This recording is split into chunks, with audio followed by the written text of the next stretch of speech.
CDL Practice Test, California, General Knowledge, Part 8. Question number 180. The steps for checking your signal lights include the following. A. Turn on the stop lights, turn off all lights, and turn on the left turn signal lights. B. Turn off all lights, turn on the left turn signal lights, and turn on the stop lights. C. Turn off all lights, turn on the stop lights, and turn on the left turn signal lights. D. Turn on all lights, turn on the stop lights, and turn on the left turn signal lights.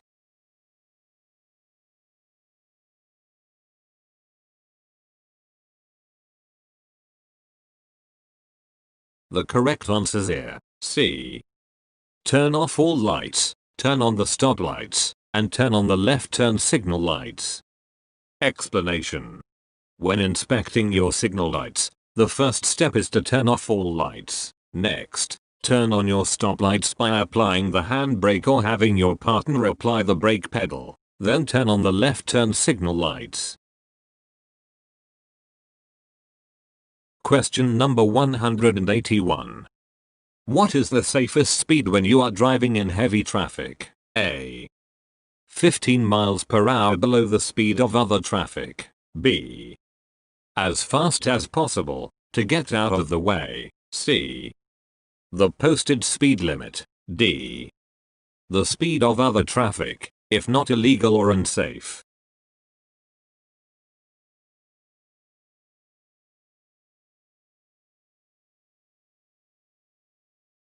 The correct answer is here, D. The speed of other traffic, if not illegal or unsafe. Explanation. When you drive at the speed of other traffic, you do not have to constantly pass others or be passed by them, making collisions less likely. However, you should not attempt to keep up with drivers who drive faster than the speed limit for commercial motor vehicles, CMVs. Question number 183. You are checking your wheels and rims for a pre-trip inspection. Which of these statements is true? A. Rust around lug nuts may mean that they are loose. B. A vehicle can be safely driven with one missing lug nut on a wheel. C. Cracked wheels or rims can be used if they have been welded.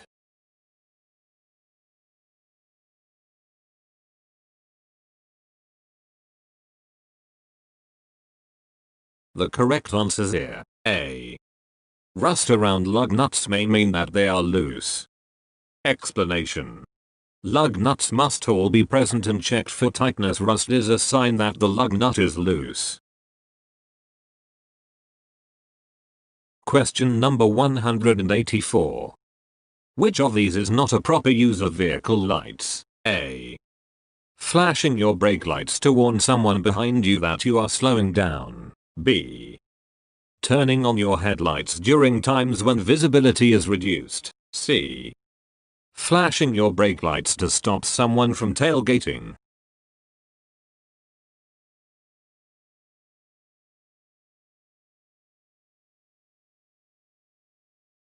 The correct answer is here, C.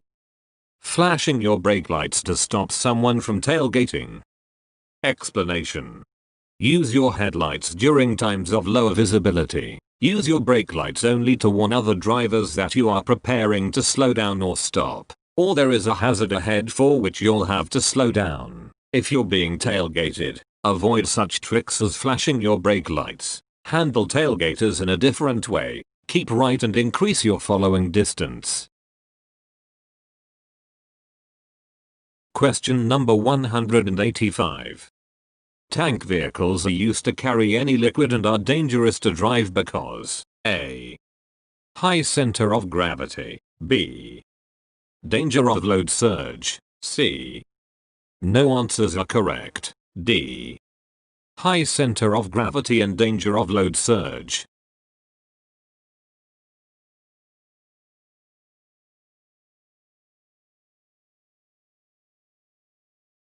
The correct answer is here, D. High center of gravity and danger of load surge. Explanation. Hauling liquids in tanks requires special skills because of the high center of gravity and liquid movement. Question number 186. What is the first thing you should try to do if your brakes fail while driving downhill? A. Call or radio for help. B. Shut off the engine. C. Get off the road as soon as possible.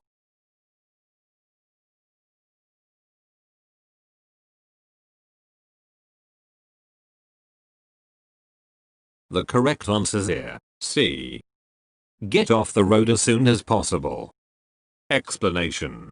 If your brakes fail while traveling downhill, use an escape ramp if one is available. If not, escape onto an open field or a side road that flattens out or turns uphill. Question number 187. Which of these statements is not true about engine belts in hot weather? A. Loose belts will not turn the water pump and or fan on properly. B. You can check the tightness of belts by pressing on them. C. Cracking is likely to occur but it is not a safety threat.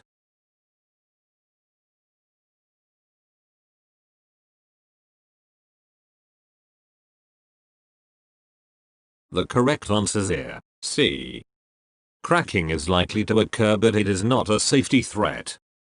Explanation. Check the tightness of the engine belt by pressing on it. Also check the belt for cracks or excessive wear. A loose or broken belt won't turn the water pump or fan properly, which will cause the engine to overheat. Question number 188. What is the most important reason for putting lighter cargo on top of heavier cargo when loading a truck? A. To avoid crushing the lighter cargo. B. To allow for safer braking. C. To increase the fuel efficiency of the vehicle. D. To avoid tipping over when swerving, avoiding a hazard.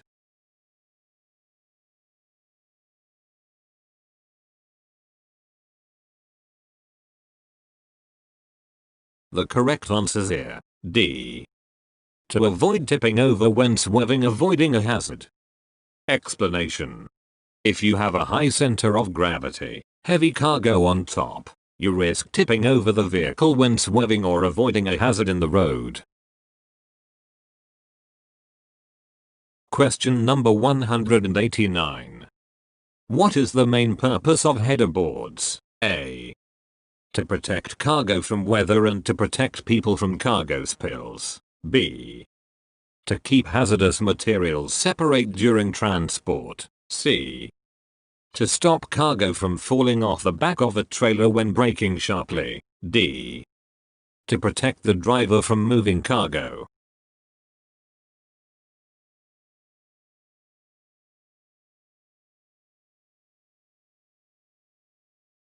The correct answer is here.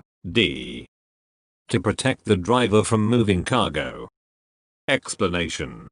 Header boards are designed to stop moving cargo from hitting the driver in the event of a quick stop or collision. Cargo covers are responsible for protecting cargo from weather and protecting people from cargo spills.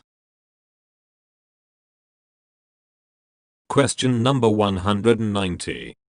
Which of the following should you not do in the event of hydraulic brake failure? A. Use the parking or emergency brake. B. Pump the brakes. C. Shift up.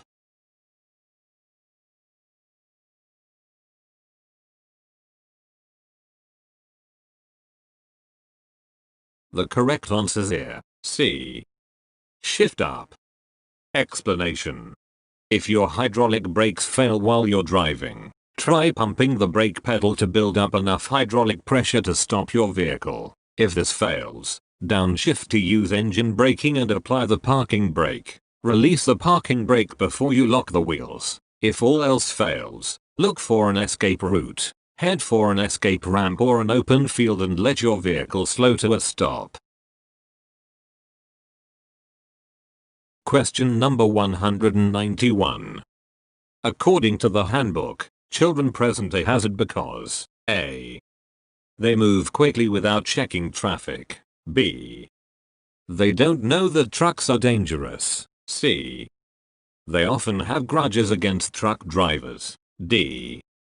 They don't know how to drive.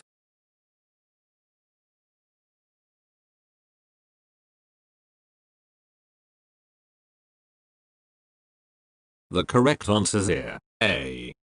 They move quickly without checking traffic. Explanation. Most children allowed to play outside are old enough to understand the danger of large vehicles. Often, however, they do not check for traffic before running into the street. Question number 192.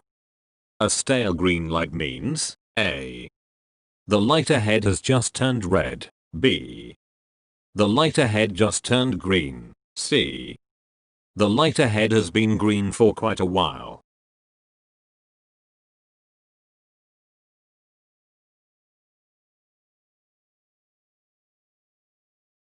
The correct answers here. C. The light ahead has been green for quite a while. Explanation. A stale green light is a traffic light that is green when you first see it. Thus you do not know how long it has been green, so we have to assume it will change at any moment. Question number 193. Which of these statements about overhead clearance is true? A. If the road surface causes your vehicle to tilt toward objects at the edge of the road, you should drive close to the shoulder. B. The weight of a vehicle changes its height. C. You should assume that the posted clearance signs are correct.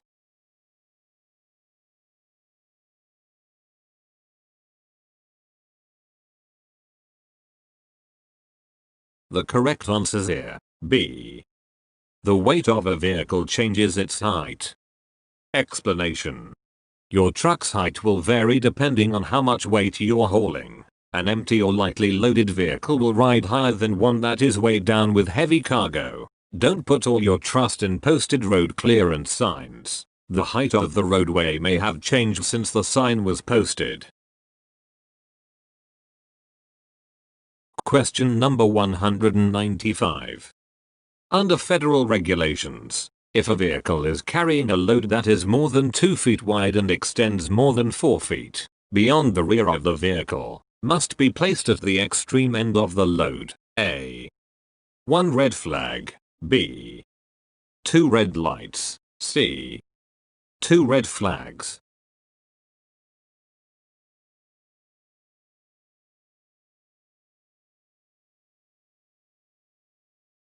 The correct answers here. C.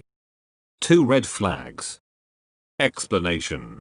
Under federal regulations, if the load is more than 2 feet wide and extends more than 4 feet behind the rear of the CMV, 2 square red flags must be placed at the end of the load. If the load is no more than 2 feet wide, 1 square red flag will suffice. Left square bracket. 49 CFR 393.87. To find out more about your state's requirements or to apply for a transit permit, check with your state's Department of Transportation. Question number 196. What will happen if you have any detectable amount of alcohol under 0.4%? A. You will get a warning and a fine. B. You will be put out of service for 24 hours. C. Since it is a small amount, there will be no repercussions.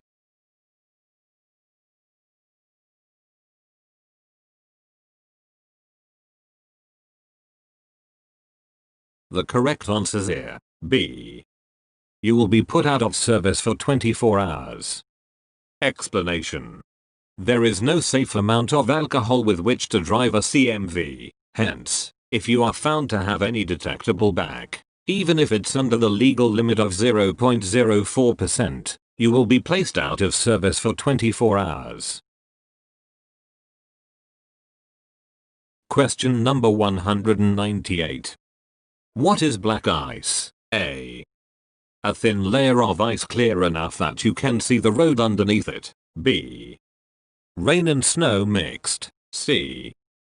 Dirty snow.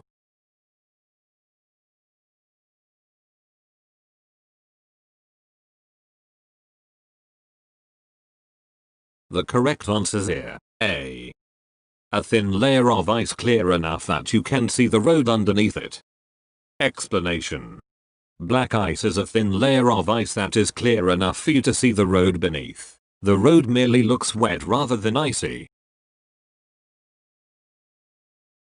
Question number 199. Cargo inspections. A. Not the responsibility of the driver. B. Are only needed if hazardous materials are being hauled. C. Should be performed after every break you take while driving.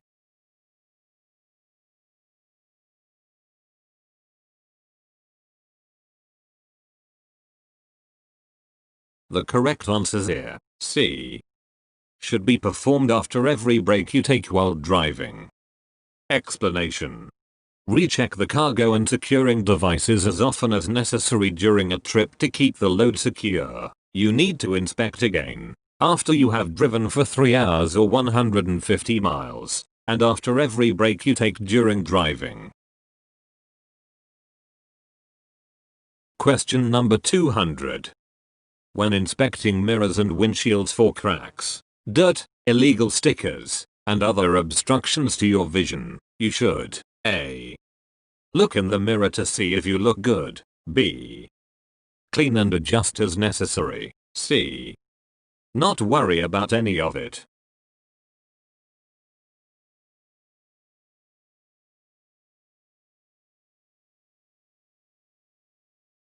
The correct answer here. B. Clean and adjust as necessary. Explanation. Before driving, make sure your field of view is clear. Check that your windshield and mirrors are clean, free of obstructions, and free of cracks. Also adjust your mirrors for an optimum view. Question number 201. When driving through roadway work zones, you should A. Turn on your parking lights. B. Reduce speed only if workers are close to the roadway. C. Watch for sharp pavement drop-offs.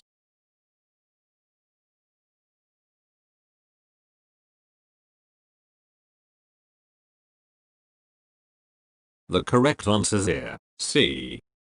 Watch for sharp pavement drop-offs. Explanation. Dramatic pavement drop-offs are common in work zones, but they can also occur elsewhere. If you stray too near the edge of a drop-off, your vehicle may tilt toward that side of the road, and the top of your vehicle may hit a roadside object. If your vehicle crosses the drop-off, steering will be adversely affected. Question number 202. The formula for stopping distance with air brakes is A. Reaction distance and effective braking distance. B. Perception distance and effective braking distance. C. Perception distance, reaction distance, brake lag distance, and effective braking distance.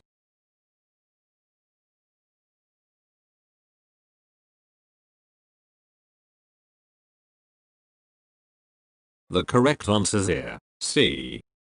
Perception distance, reaction distance, brake lag distance, and effective braking distance.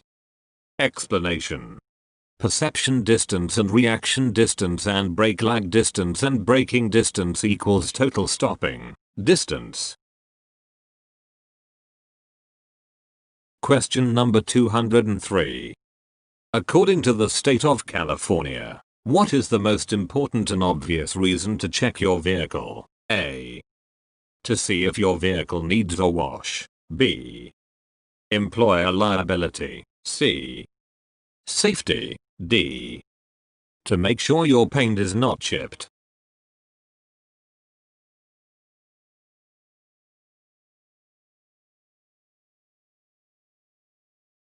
The correct answer here. C. Safety.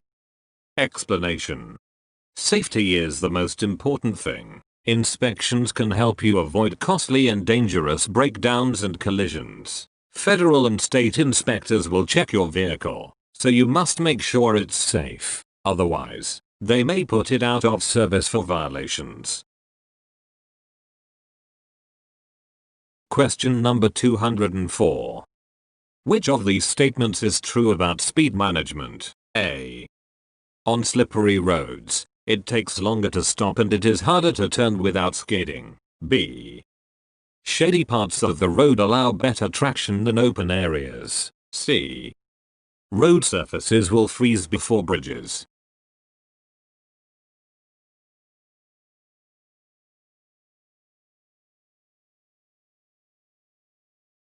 The correct answers here. A.